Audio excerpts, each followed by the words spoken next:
Welcome back to Group 4610's BuyingRealEstateBlog.com. I'm here today with Sam Ramis of American Family Insurance. Thanks, Sam, so much for meeting with me today. As you know, I work with a lot of first-time home buyers, and they've got a lot of questions around home insurance. Last time we were together, we talked about what is home insurance and when's it required. Some of the other questions that I've had, one of the big questions, and the question that everybody has when it comes to money, how exactly is the cost, the price for home insurance determined? Well, it's a lot of different factors. It's based upon the amount of coverage that you want, what that home is worth. It's also dependent upon the zip code that you live in. Okay. It's also, like many companies, American Family uses credit and claims history of the person getting the insurance to determine what they're going to pay. Okay. And then another big factor is on your insurance if it's replacement cost or if it's actual cash value.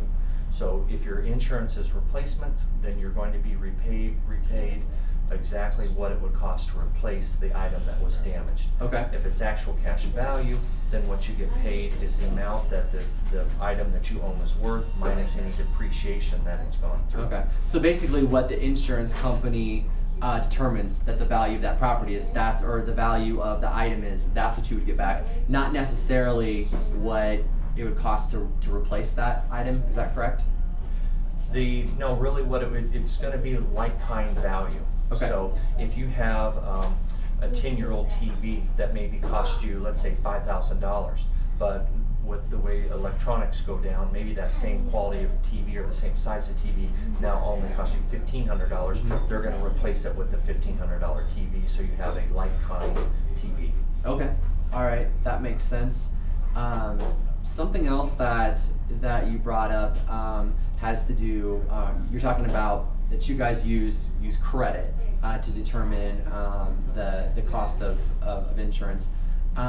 Do most insurance companies use credit to determine that? Most of the large insurance companies do. The thinking is that the more responsibly that you handle your credit, the lower that the claims are going to be on that particular property.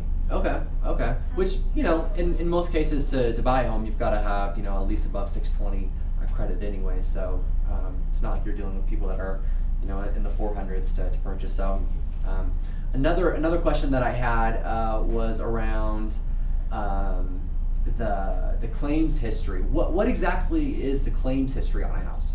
What we can do is we can take a look at, let's say, a given period of time, typically about 5 years, how many claims that individual has had of where they've lived in the past. Okay. And so if they have a pattern of a lot of theft claims or damage claims, things like that, then the assumption is that those types of claims are going to continue. And so that particular individual might be paying a little more for premium in the future because of his previous claims experience. Okay, so it's not necessarily based on the claims that have been on that specific house with previous homeowners, or is it both? No, it's on the individual, where the individual lived before. Okay. So for first-time home buyers, they don't really have any claims experience. So there's really there's no good information being reported and there's no bad information being reported. So it's really a wash. Got it. All right, great. Well, thanks so much. That's valuable information for me. I learned a few things there also. So thank you guys so much for stopping in. Once again, this is Sam Ramis with American Family Insurance. If you'd like more information about how to get a hold of Sam, just go ahead and send me an email. You can just click on my contact information on this page, and I'll gladly hook you up with Sam so that you can get started on your home insurance. Thanks again for coming, and I'll see you guys soon.